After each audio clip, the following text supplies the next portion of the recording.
There's some minor issues.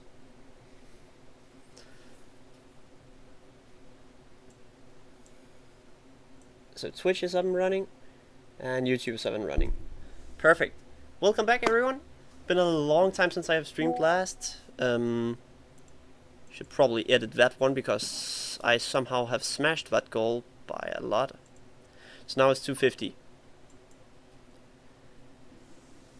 on my channel as well. So yeah, but today I am sitting here with my local card store owner. Yeah, hello, my name is Kenneth. And tell us a little bit about how is it to be in the trading card business? Super fun, get lots of gray hair. I started the trading card business in 2013. I started selling online on the platform Magic Card Market, which is a German platform that most TCG players in Europe are using for the buying and selling of cards. Both private and professional sellers are using the platform. I personally use it when I need to build a deck.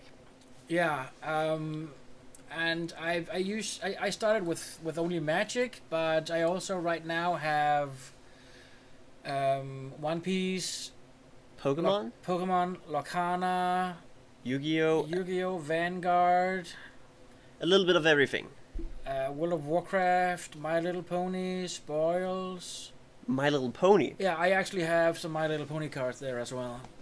I didn't know they had a card game. The card game isn't existing anymore. Okay. But it used to. Then it makes sense I don't know about the card game. Yeah. So you have been in the business for quite some time. Yeah, I took over an existing business in 2005. Okay. And at that time, the previous owner had run the business for, I think, 4 years. So you was not a part of the start of the TCG, but you was pretty early in the process. Pretty early in the process, yeah.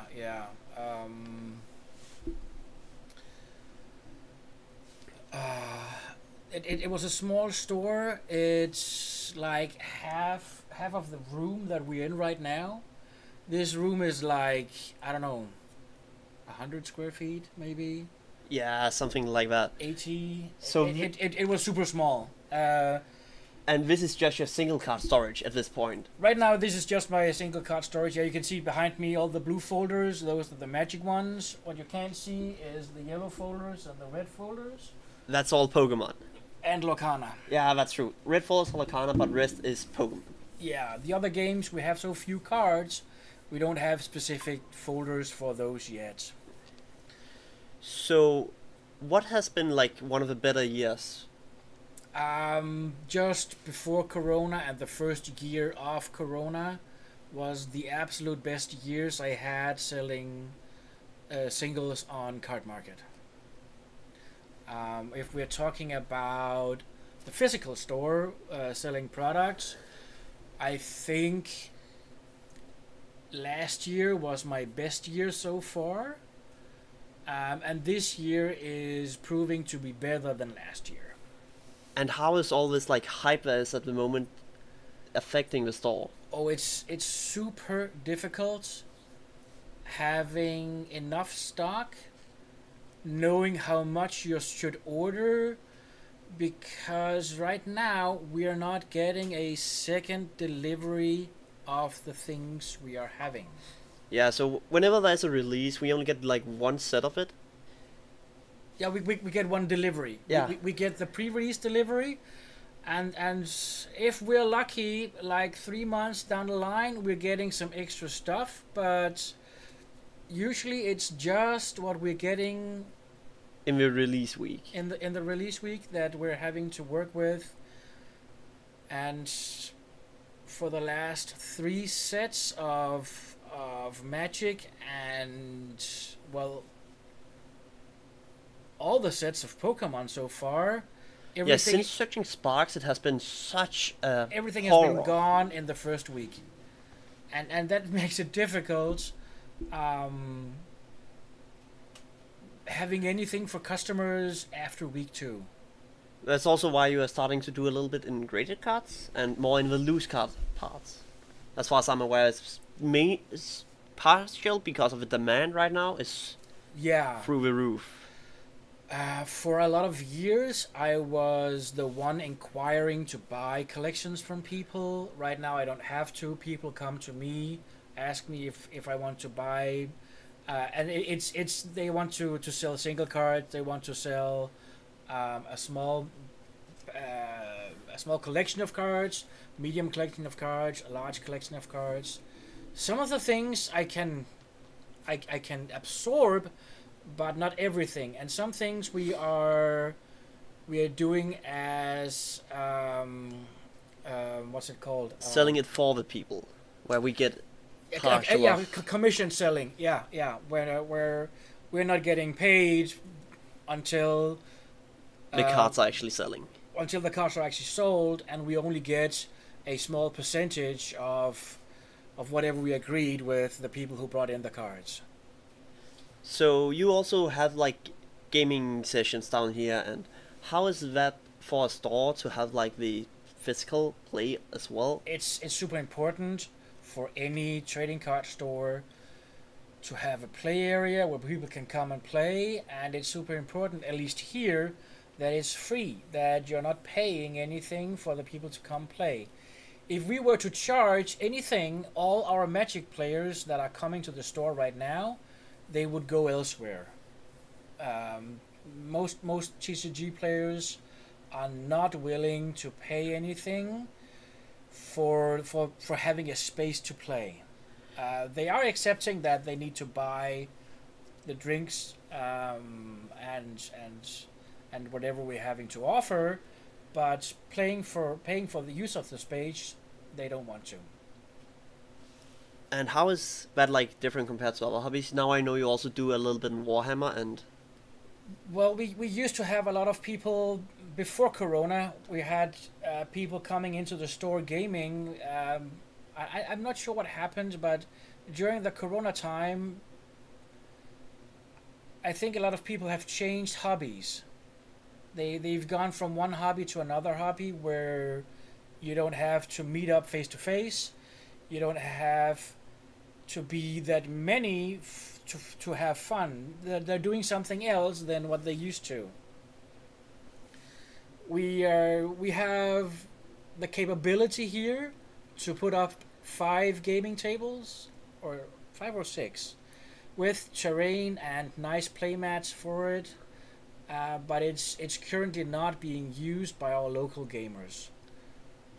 yeah, currently as I have seen so far, it's Pokemon, Magic, and Vanguard and Vanguard, Yu-Gi-Oh that yeah. is dominating. Yeah, those are the users that we have that come into the store that sit and play. But those are also the ones that are driving the economy of the store right now.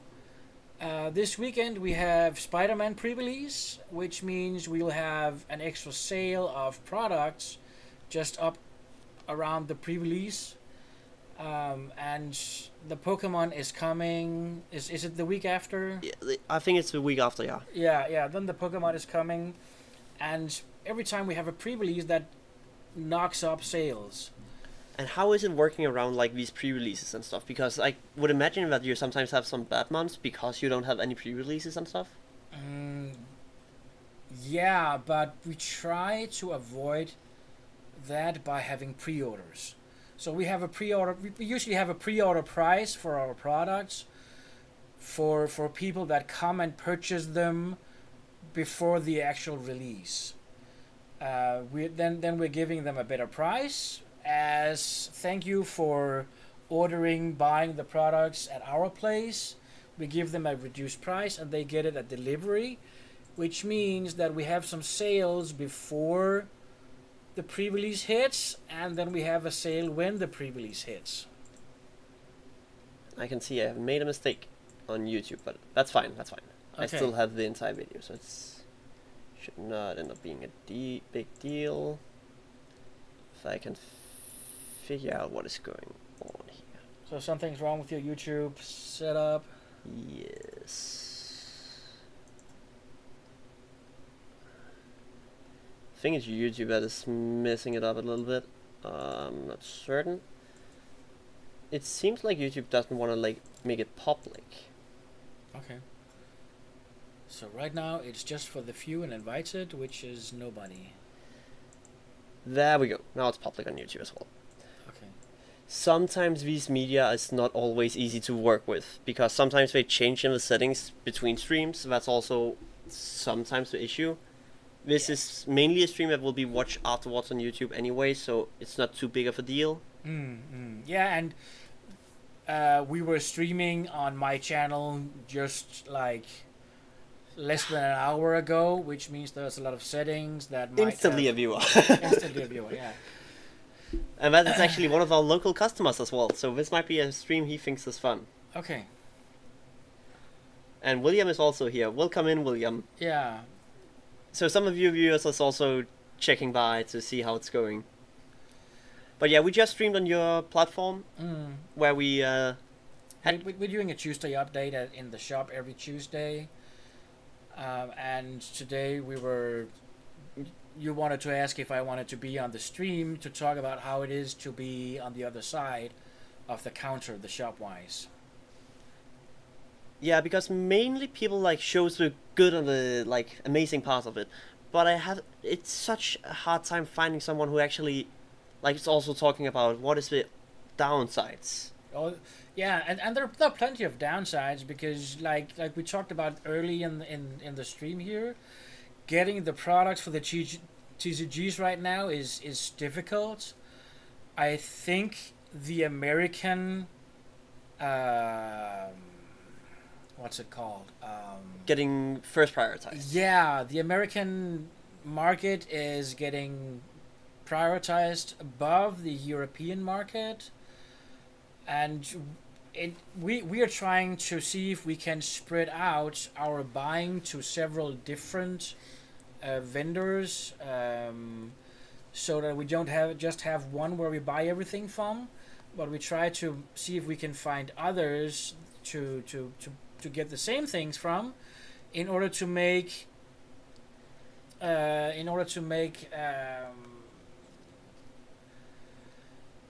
sure that we're getting more products than just from one place. And now there's one that's talking about a really interesting thing, because you had a vintage pack not so long ago. Yeah, the base set. Yeah, the Poke base bet boogers. How is it working with these older rare products? Like, what is something you have to be aware of, and like how is it to work around those? Well, the Poke base product is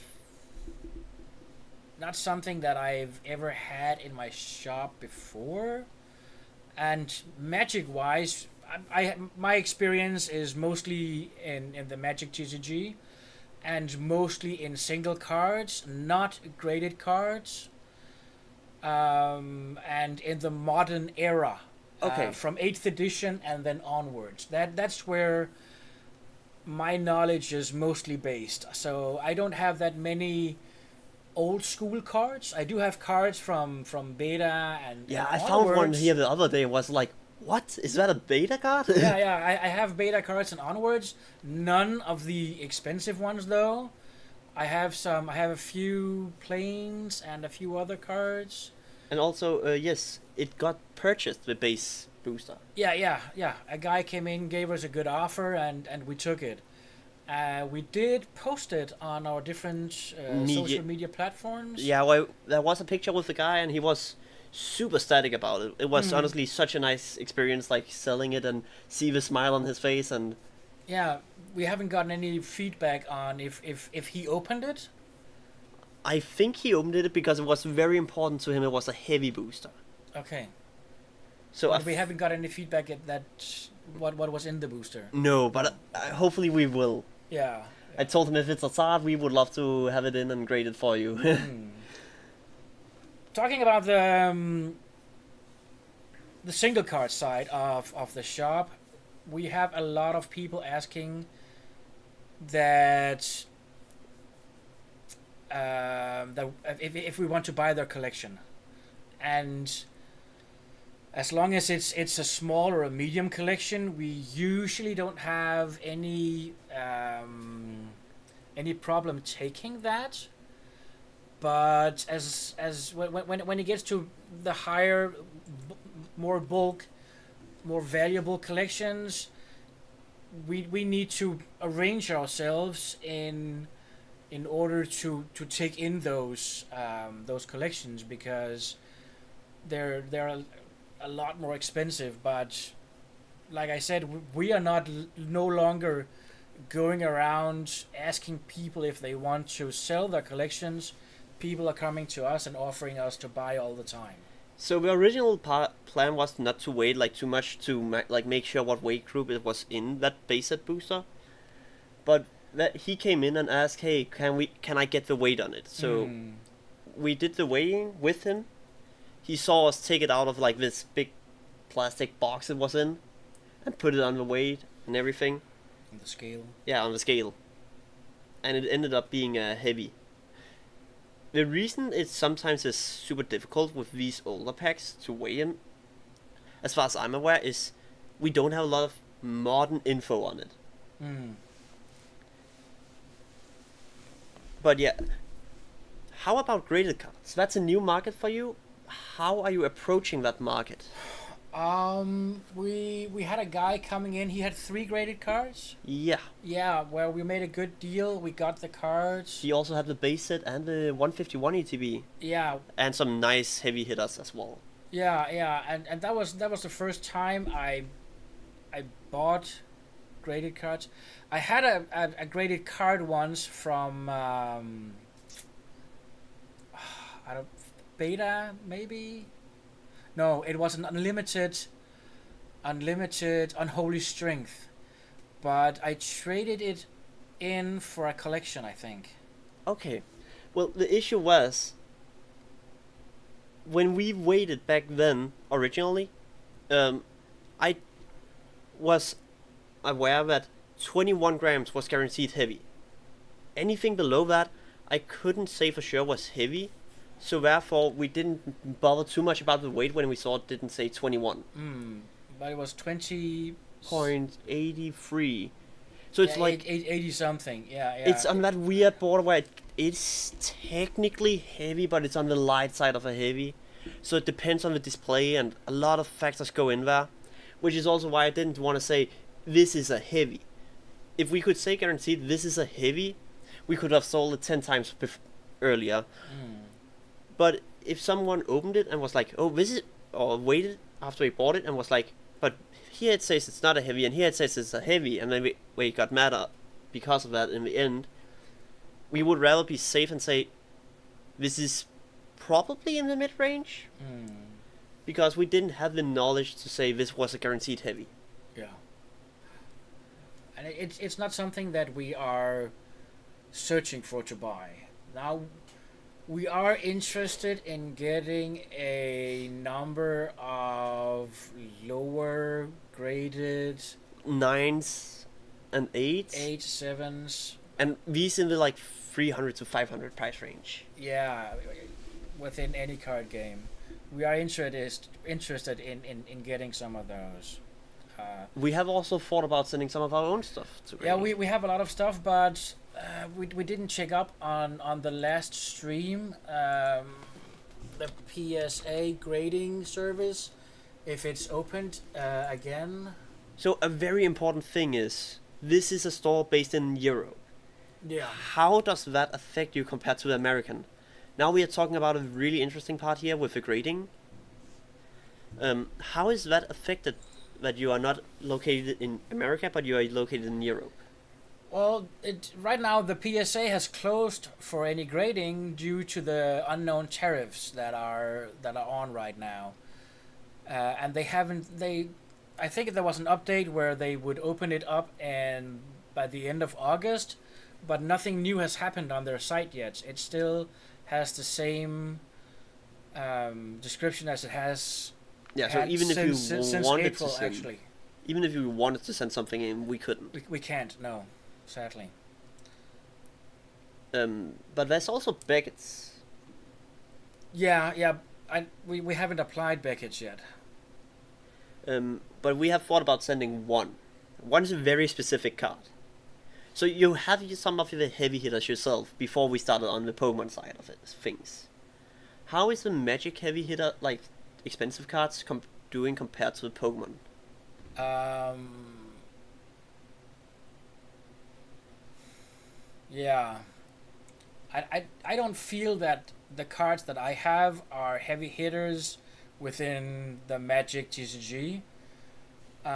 Because even though there are cards like 50, 60, 80, 100, 100, 200 euros, in Magic terms, that is actually not a lot of money for cards, and in Pokemon terms, that's a huge amount of money for cards. Yes, everything above 200 euros, and people are like, are we sure this is stable in the Yeah, price? yeah, but Magic wise, you have dual lands that are going for way more than that. And if you then go to the graded ones, you're like insane prices. It's the down payment for houses here in Denmark if when people go with the graded Magic collections.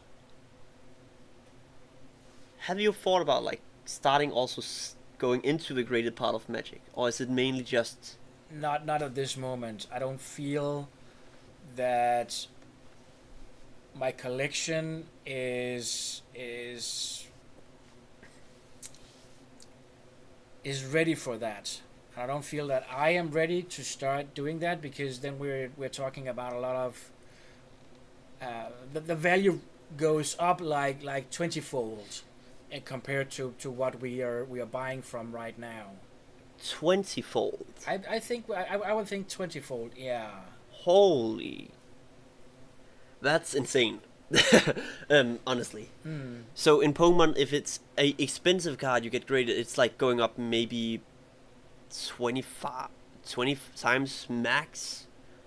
But if 20-fold is the normal for a Magic card, that's absolutely insane. Like usually we see like times 2, times 3 in the Pokemon community part of it. Yeah, but like I said, I've never worked with the old school cards, which is the era where from like 93, 94, and those cards have they're insanely valuable, and when you grade them they're gonna be like even more insane valuable. Okay, so why is it you have not gone into like working with these like older cards? Is it only because of the price, or is there other parts going into it? There's a lot of things to it because I can easily sit down and enter like 1,000 cards to Magic Card Market, but I cannot easily put my 1,000 cards into my folders. It takes time, and I have experienced what happens when it's not in the folders. yeah. So when you work this business, you need to have System. a good system for finding the cards when the cards have been sold. And Because it's important that you're not wasting too much time looking for cards that you've sold. especially because you also sell bulk. Yeah. And how is it working with bulk as a specific thing? We're getting dimes on the dollar. I was saying for bulk cards, we're selling common and uncommon bulk heaps like 100 cards at a time. And we are getting next to nothing for the cards, but we are still taking our time sorting the cards so that we are not sending out more than a specific number of the same cards. We are trying to make a good range in the different colors of cards that we are sending out. So when people buy an uncommon lot from us, you would find all 5 colors represented. You would find artifacts represented, multicolor, land represented, and none of these will be like an overflow in ratio to the others. So you won't have an order from us with bulk cards that gives you 90% blue cards. It'll be like pretty even distributed among the different types of cards, Okay. So yeah, that's how we want to do the selling of the bulk. There's one asking about like what you can put the cards into, and I think he's asking into like the protective part about cards. Yeah, we have a magic card just pulled today from a Secret layer. secret layer Sonic drop. This card is worth like I think it was 30 euro cents. Wasn't it a euro? Yeah, but we would probably be putting it at euro. Yeah. When it goes to the folder, it goes to the folder like this, and we have one folder for every series of Magic that there is. And then some of these special series. Some of these special series are mixed in one folder. Do you have one specific for secret layer? We have one for DCI, which means all the cards that were once F&M cards that has this. I don't know if this is easy to see. But it's like a shooting star. That's just like a shooting star on the card. Those go into our DCI folder. It's not a it's a secret dot. It's on YouTube that it's someone a is secret asking. layer. Yes, yeah. So what it means is it's a collab they will not usually do, where they print it with a different like where they go together with another company to print them. As far as I'm aware, is how a secret layer is working. Just like the Spider-Man release. So we would enter the card. It will go into the folders. We'll go pick the card. When it's sold, we'll put it in one of these perfect fit sleeves. The perfect fit sleeves snug just around the corner, just around the card. So there's no extra room around the card. But it's not completely sealed yet. No. Then we put it in a regular sleeve, and here you have. Like the card can move inside the sleeve. Still, after that, we put it into a top loader, one of these slightly slightly heavy plastic things here. We put that in. We put a piece of tape over it. After that, it goes into one of these bubble envelopes, and then we ship it out. That's how we are sending our cards when they're bought from us. And that's also a really good way to protect your cards if you are like a collector. I think it is. I've always been doing this ever since I started it. And I haven't had anyone coming back to me with cards that has been received that are bent or destroyed in any way. Exactly. It is a brilliant way to protect them because you are not able to bend them. It's not bendable. It's a lot more difficult to destroy the card because it's in the bubble envelope. It's in the top loader. It has the two layers of sleeves on it. So. And also water damage is not that big of a deal compared to if it wasn't. No. It's not. No, not at all. So. Now you're talking about two different types of cards. You have talked about the expensive cards and the cheap cards. Yeah. What is the most fun for you to work with? Order-wise, I like orders that has less than 10 cards.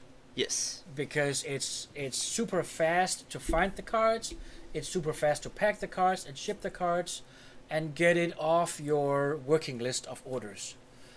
When we get an order of more than 20 cards, it's taking more than half an hour to find the cards. Or 370. Yeah, for every, yeah. For every 100 cards, it usually adds like a day. It adds like one and a half days, and it does that because working on the same order for so many hours for such a long time, it drains you. It drains you. When I get an order of 100 cards, I would usually take 3 to 5 days to pack it, because every time I get a 10 card, a 5 card, a 2 card, I would go pack those and then go back to the 100 card, because I'm not going to be finished with the 100 card anytime soon. I might as well do the small orders, get those off my list, so that I keep my working list short on sending. So we got a 370 order Yeah, not so long time ago. in Pokemon, yeah. Was there anything that like you took away from that and learned by? I know I definitely learned a lot of stuff because of that order. No, I was laughing all the way. I think we should hear from your perspective then. Yeah, I've been doing, like I said, I've been doing this card business since 2013 on Card Market.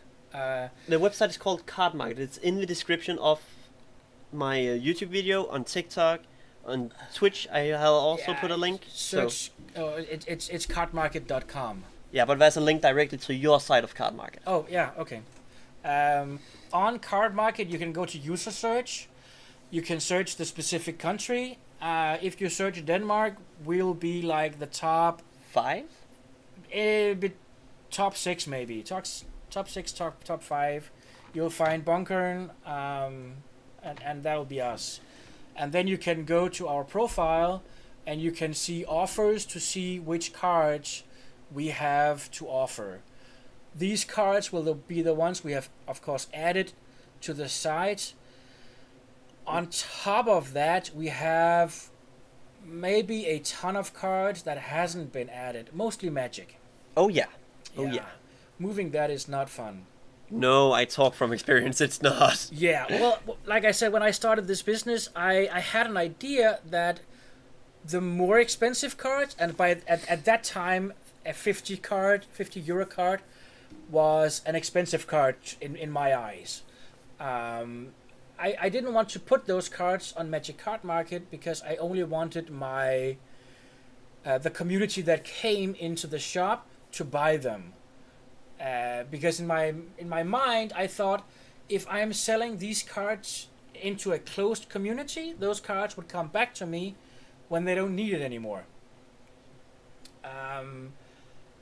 And my sellings on Card Market was between $250, not dollars, euros a month.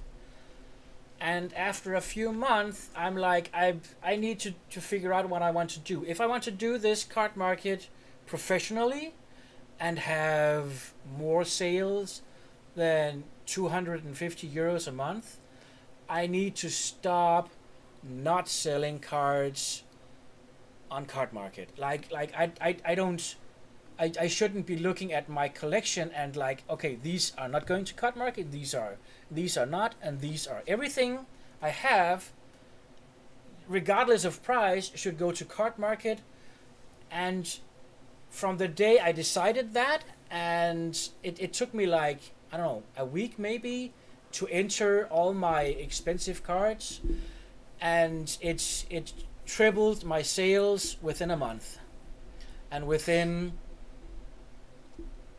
2 months, 3 months, it has quadrupled my sales. So what is a normal month? Like, what are you selling for on Card Market? Oh, that's depends on a good month, a bad month. If I go to my Card Market, no, we have our Excel arc where we can see stuff. On average, the first 6 months of 2025, my average selling was 1,100 euros a month. Okay. So that's actually not that much. But if we look at it like this month, This month is 1,500 euros. which is in actually a really good amount. It's okay. It's decent. It's enough to have. It's enough sales for it to be interesting to work with. Yes. The sales we're having in the shop is like a lot more than 1,500 euros. So this just adds a nice bonus to whatever sales we're having, and it's enough that it makes it worth working. If it were much lower, I probably would start wondering if I should continue adding cards to Card Market.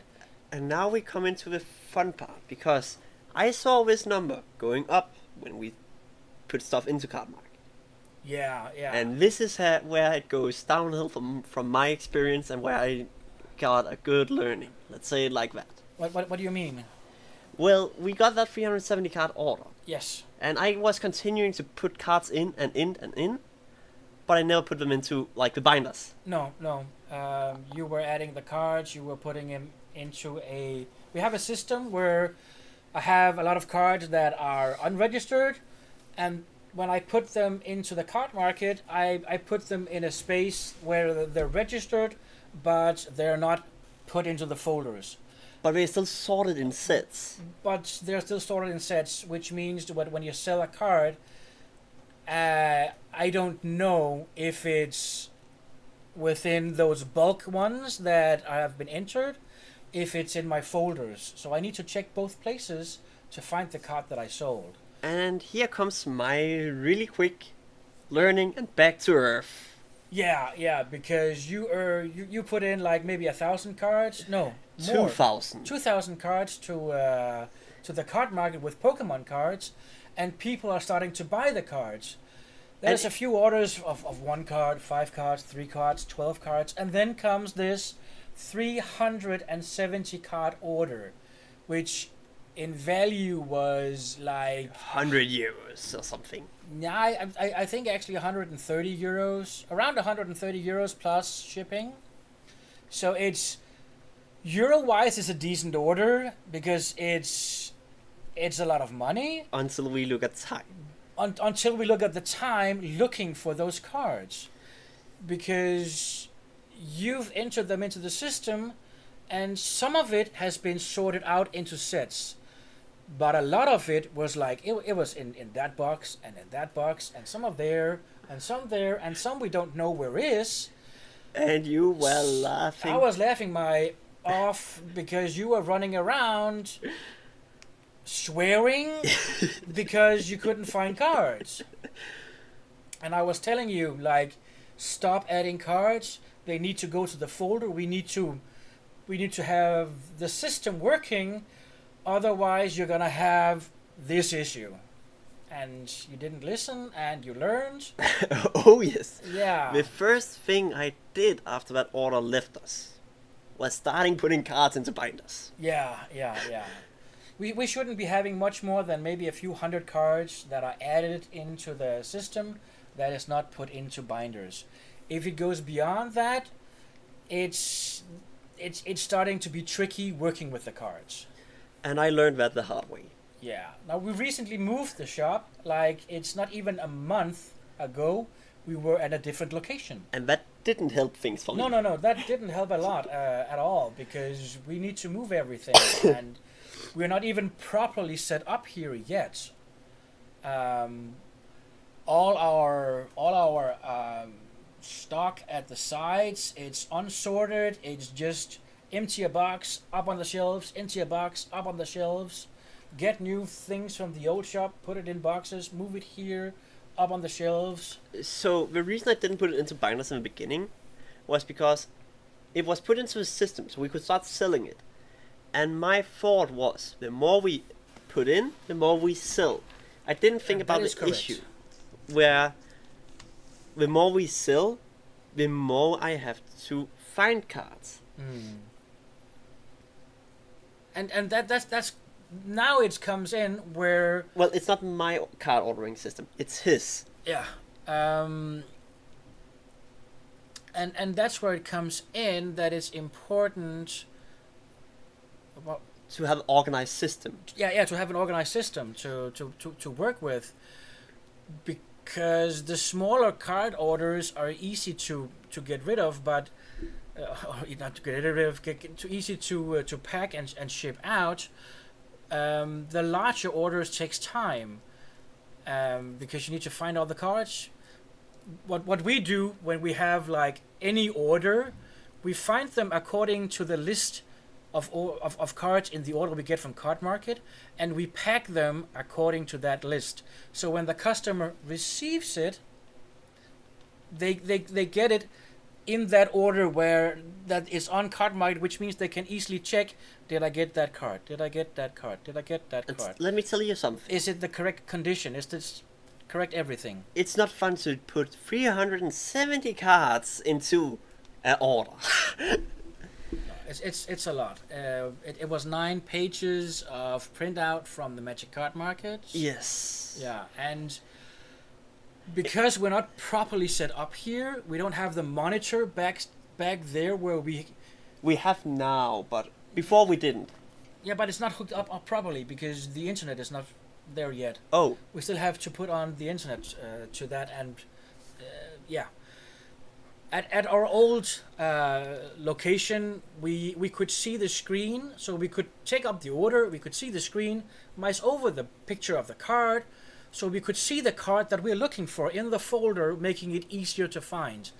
Now you printed out 9 pages of the Magic Card Market ones, which only has the names. And for most of the cards, it was not an issue. No, but until for some of them, we hit 2003, which is before I'm born. Yeah, and those cards, you don't know how they look. You didn't quite know if you found it in the correct sets. So some of them had some clues, some of them I know, but a lot of them was also super, super difficult. Yeah. But yes, this is my job, and the more we scroll, the more I have to work. That's correct. But sometimes you get orders, even though you love your work. I love working with the trading card games. I think it's amazing. But sometimes you have orders which are really gripping your teeth out. Yeah. It's the 4th day. You're still not even halfway through 370 cards. And when you get a card market order, you have 7 days to ship it.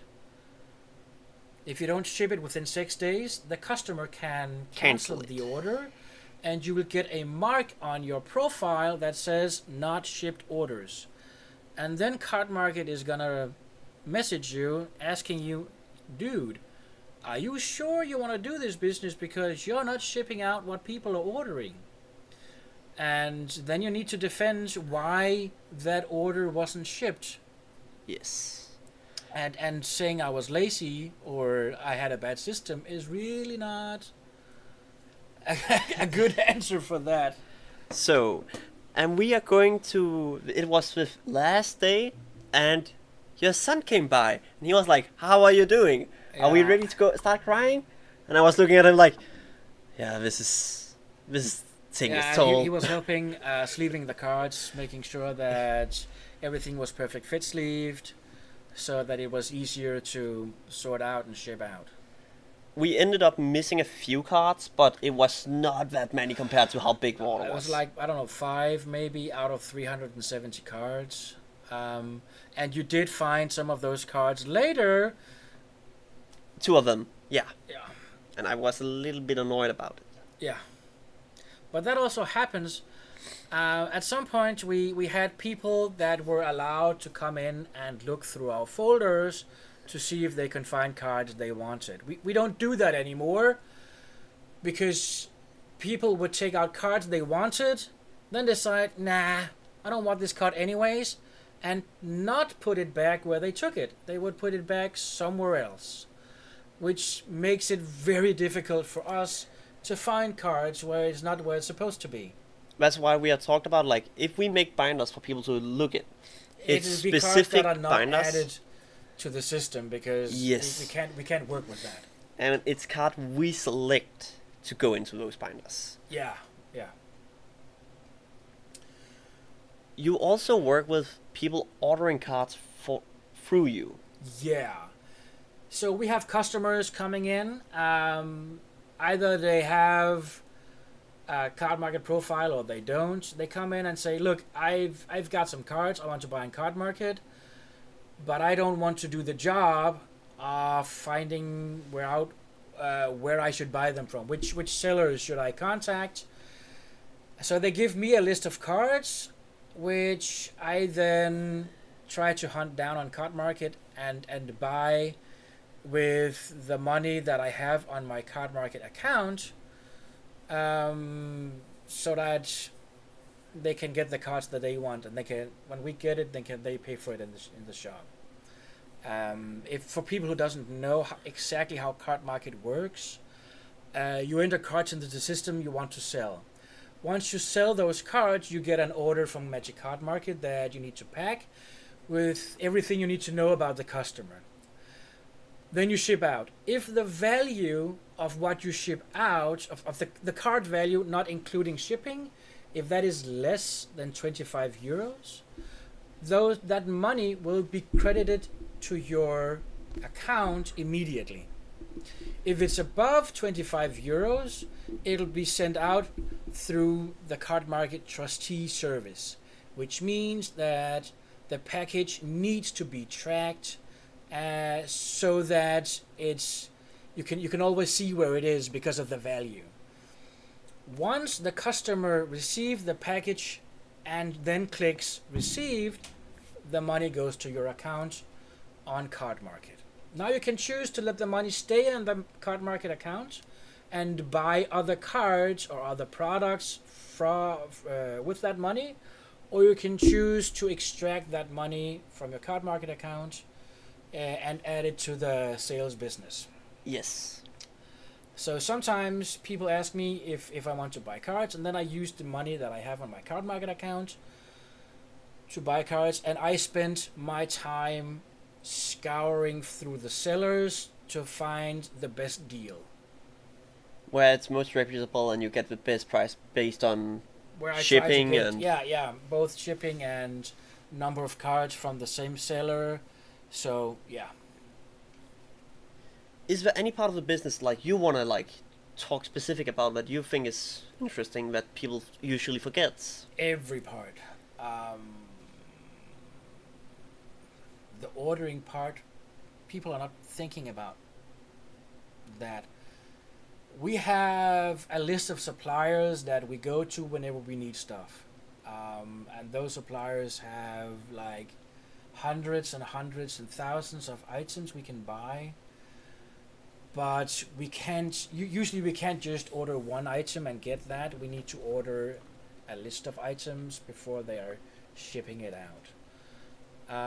Some suppliers has chosen not to trade with us because we're not buying enough from them frequently enough in order to be considered a customer. We have two like pretty big suppliers which we are using a lot, and then we have some smaller ones. And then we have some smaller ones we use on and off.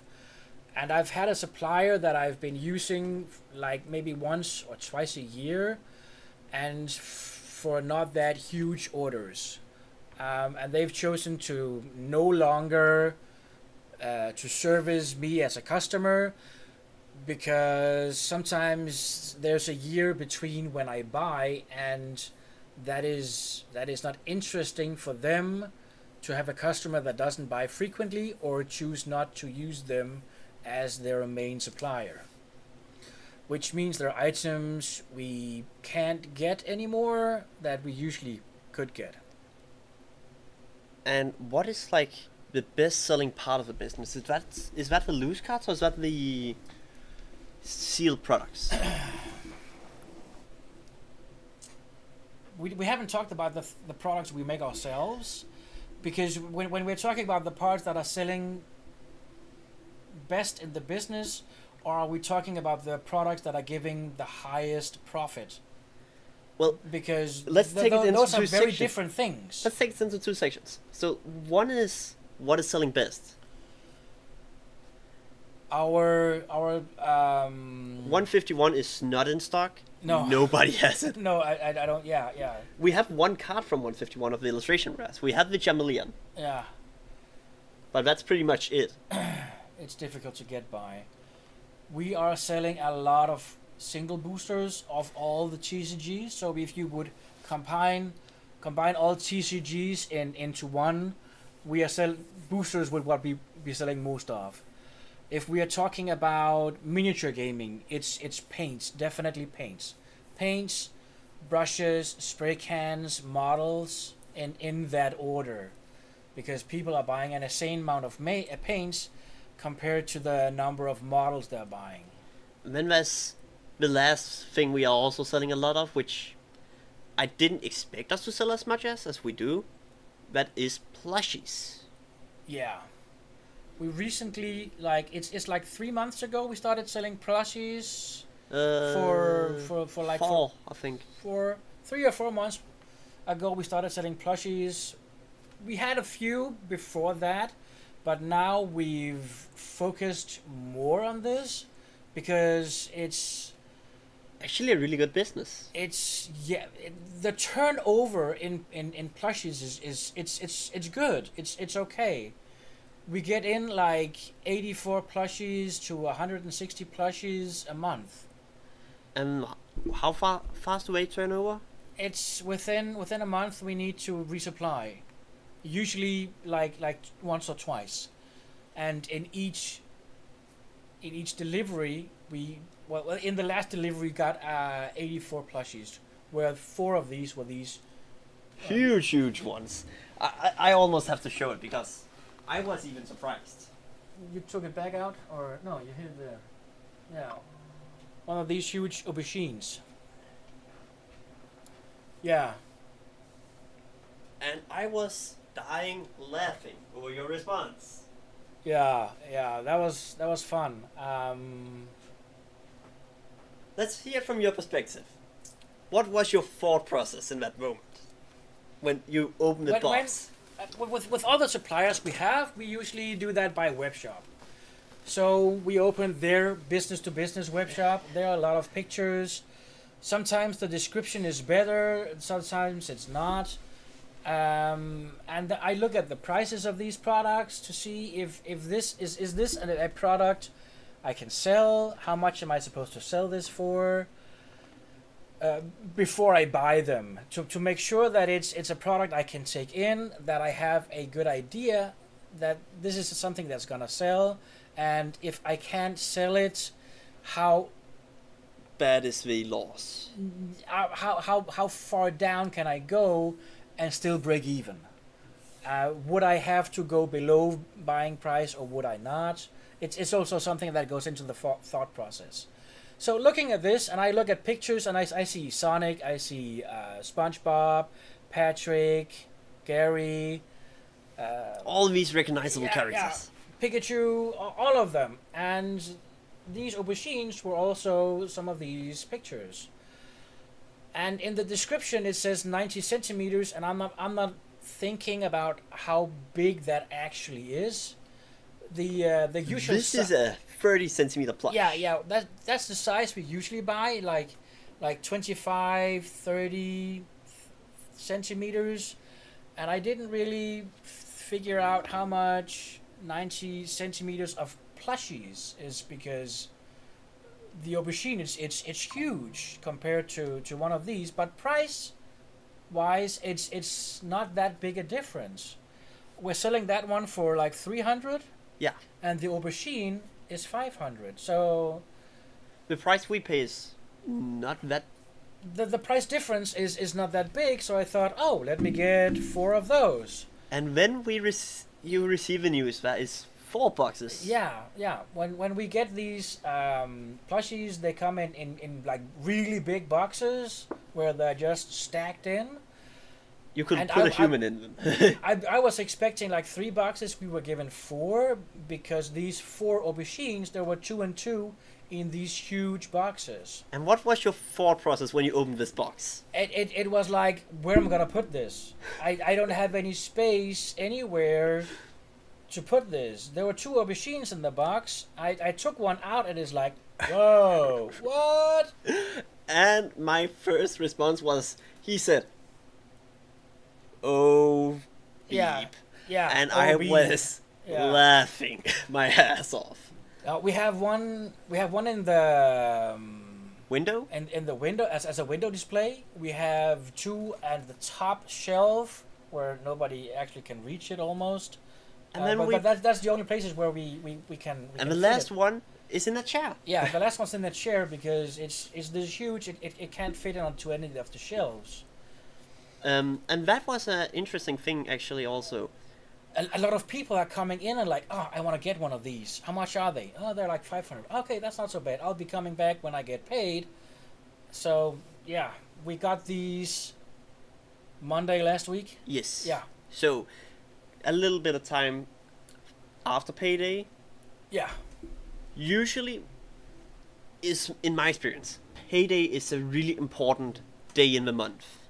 We usually make like 10 to 15% of our sales in the last 2 and the first 2 days around payday. So payday is the day we are looking for. If sales these days are turning out to be bad, it's gonna be a bad month because people are not gonna be spending more money the further away they get from their paycheck.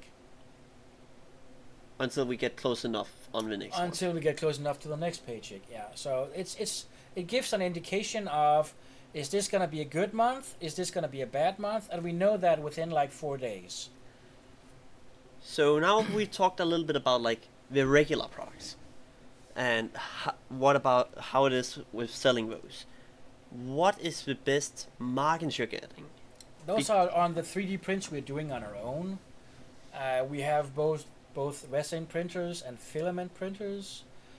For the filament, we are having Bamboo Studio printers. We are having two P1Ss, one of them with an AMS. An AMS does so that the printer can use 4 colors, switch between. Then we've got three Bamboo Lab printers, 3 A1 minis with AMS and 2 A1 minis without AMS. And does that business with the printers and the TCG correlate well, or is it two different? It's two different worlds. We are having a few items that cross each other because we can print deck boxes, we can print top loaders or Top loaders. maybe we can print top loaders. Yeah, sure we can. It's not a good idea to do, but we can. Just because you have a printer and you can print something does not make it a good idea to do so. No. No, still buy top loaders for doing the top loaders job. But we could print deck boxes, we could print dices. Deck boxes is something we We have could thought print counters for all the different things that, all the keywords that are in many of the games. We can print it out to put it on top of the cards. Make sure you don't forget things. Like this has flash. This has first strike. This has tremble. This has whatever keyword it is. And is that a business where you see that some of the players are buying also 3D prints, or is it mainly just 3D prints buy 3D prints and players buy more packs and stuff? Yeah, mostly. There's like a few players that buy 3D printed parts, life counters, or like we talked about The markers. The markers, yeah. We are paying for licenses so that we can print, so that we are allowed to print and sell items. We have several different creators that we Patreon to. And as long as we Patreon to these creators, we are allowed to sell the things they're making, and every month they're adding a number of things to that inventory. And then we have a few Kickstarters that have been backed so that you get a lifetime license from backing that Kickstarter. And is that something you do a lot, like backing these Kickstarters and going? I used to, but I don't anymore, because every time you back a Kickstarter and you back it to have a commercial license, it's quite a lot of money, and we have the license for more than 30,000 files right now, plus the ones we have created ourselves. We have run 7 successful Kickstarters ourselves, so we have enough files that it's not really required of us to add that much. Also because the ones we are Patreoning to give us new files, adding on top of the ones we have every month. So now we have talked about like quite a few different businesses within the same thing. Business. Yeah. What is the business you think is the most fun to work with? Everything. I like starting up new projects. I don't like working with them for a long time because I get bored and I need to start a new project. So a little bit of ADHD. Yeah, probably a lot. I like starting up new projects. I like to rework old products, making so it becomes new to me. See, we're getting to the point where I feel like we have covered quite a lot about the business. Yeah. At least the fundamental part. But there's one big question I still need to ask you. Okay. How is the close releases affecting the business?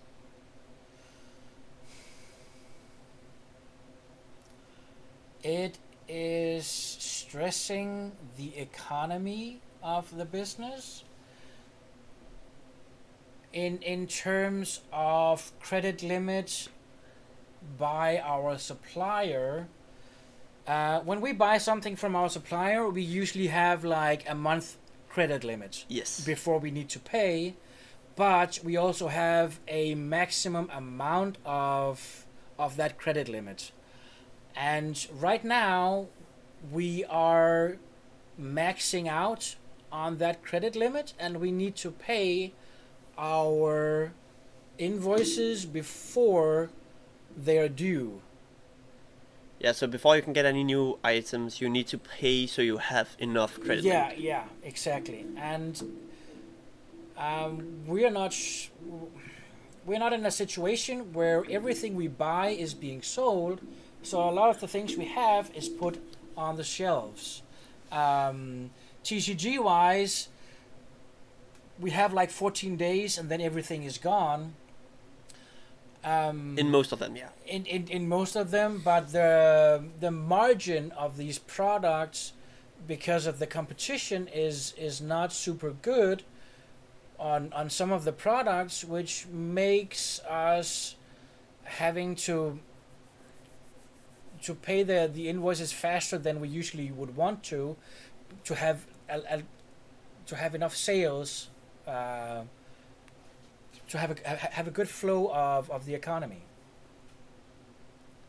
And how are you like handling when there is a new TCG popping up? Right now we have the new TCG from Riot Games, League of Legends. It's called Riftbound, yeah. Riftbound, yeah. We've bought ourselves into the first and second set. And we've got a notice that from the first set there will be allocations, but we didn't buy that much, and I'm pretty sure that we're getting everything. Oh, there will be allocations? There will be allocations on the first set, but because we didn't buy that much, you can't really put down whatever we're getting to less than we already ordered. We ordered the bare minimum, and the second set we also ordered bare minimum, but the release date on that isn't until, what was it, October? No, it was February. Yes. But our last order date was... Our last order date is the 27th of October. Yeah. Yeah. So we can still add more stock or add more pre-orders on Riftbound for the second set. But the first one, we're only getting what we get, and we probably won't be able to get more than that one delivery due to the way the TGG works right now. And now you talked about Riftbound. What about, like, we recently had a game like Locana. Yeah. How are you handling a game like that, which is very scarce with the player base? We've had a good player base for a while, and then it's like bumping down right now. But we're also in a period where people have been on vacation. They need to go back to work. They need to go back to school. So they need to figure out how their their daily cycles is gonna be, and some of them taking longer to adjust than others. Is my guess, anyways, and that's why some of the players we're not seeing. So you're not too worried about the lower player count. I'm not super worried, not yet. If we go like another month and we have the same no player base, then I'm gonna be thinking I'll be getting rid of whatever stock we have and not order more. Okay. Yeah. I don't think there's a lot more to talk about this time because we have already spent an hour. It's Yeah. definitely something we could tune back If in. people are interested in hearing more, it's something we can go back to and talk more about. Now, we haven't had as super amount of viewers during the stream. We have gotten some interesting questions on YouTube specific. Yeah.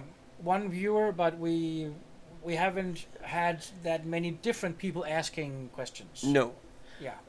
But we could be interested in doing another stream like this where we talk about like what is the flip side of the medal instead of always hearing Yeah. these stories where people I'm gonna open a card store in 6 weeks.